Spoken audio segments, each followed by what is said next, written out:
Esto os lo estoy diciendo para que cuando llegue os acordéis. Nos advierte antes de tiempo, para que cuando la cuestión problemática pueda llegar a nuestra vida, no pensemos que nos está sucediendo algo extraño, algo ajeno. No, no, no, en absoluto. Podemos equivocadamente pensar, es que Dios no se cuida de mí, porque si tal se diera, yo no tendría este problema. Pues quiero decirte que nada más equivocado que eso. El gran problema, el serio problema que podía haber es cuando todas las cosas te marcharan bien, cuando no tuvieras ningún tipo de dificultad, porque ello significaría que, pues, o que no eras hijo de Dios, porque Dios al que ama disciplina, o que no tenías ningún tipo de importancia para el reino del diablo, no veía en ti ningún tipo de peligro. Pero cuando se dan la una circunstancia y la otra, entonces van a venir problemas. Pero no hay que preocuparse, porque junto con el problema viene la solución. Porque ahí está el Señor para traer. Y qué bueno es cultivar la memoria. A veces, en especial cuando las personas ya nos vamos haciendo un poco mayores, la memoria se nos dificulta un poquito. Y es bueno hacer ejercicios de memoria.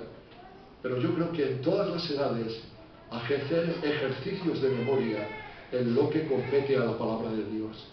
Recordar siempre lo que el Señor ha dicho, llevarlo en el corazón, para que cuando venga la situación, cuando venga el tentador diciendo, eres un hijo de Dios y mira lo que te pasa, poderle decir como el Señor, mi Dios está por mí.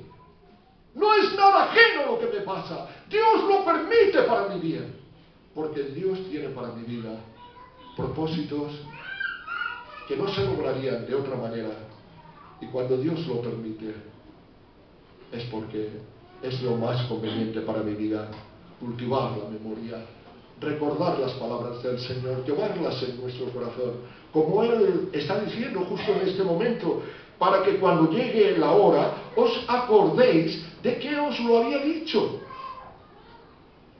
Mira, hasta Él habla de el porqué del momento en que lo dice, y no había sido otro el momento escogido. Dice, esto no lo dije al principio porque yo estaba con vosotros.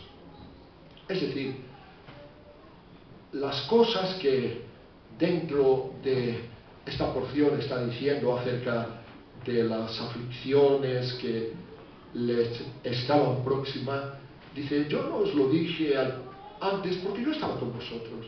Es decir, con aquella pequeña manada que formaban los 12, iba el pastor, y el pastor va delante de las ovejas, y el pastor era el que atraía la voracidad de los lobos.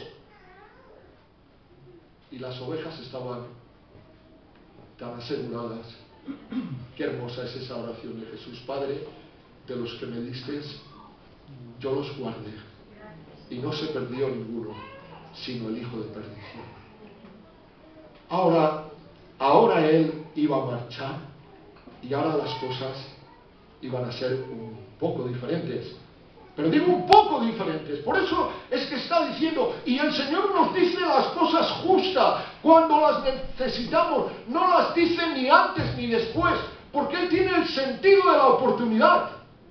Nosotros carecemos muchas veces de ese sentido, y a veces nos precipitamos y actuamos antes de tiempo, o nos relengamos y actuamos demasiado tarde.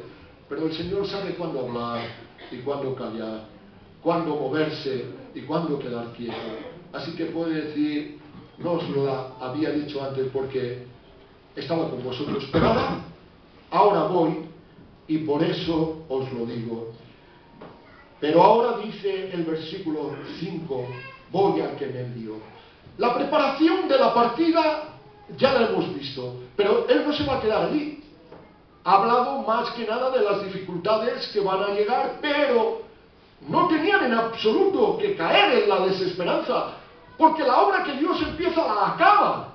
Y Él tenía de antemano previsto, todo preparado, y tenía de previsto de antemano, pues, el envío del Espíritu Santo. Por eso, tras la preparación de la partida, procede a efectuar la preparación de la venida. Fíjate bien, y lo hace con estas palabras. Pero ahora voy al que me envió. ¿Qué palabras más consoladoras? Dice voy, no dice me llevan, no dice voy a la cruz porque no lo puedo evitar. Va voluntariamente. Ahora voy al que me envió. Y va a pasar los dolores y la humillación y la vejación que en el pretorio romano le van a impartir. Y después los dolores de la cruz y la amargura de la segunda muerte, cuando clama Eloi, Eloi, lama sabactani. Pero todo ello era voluntario. Estaba dentro del plan de Dios. Tenía su razón de ser, iba por su voluntad. Nada ocurre que no tenga propósito.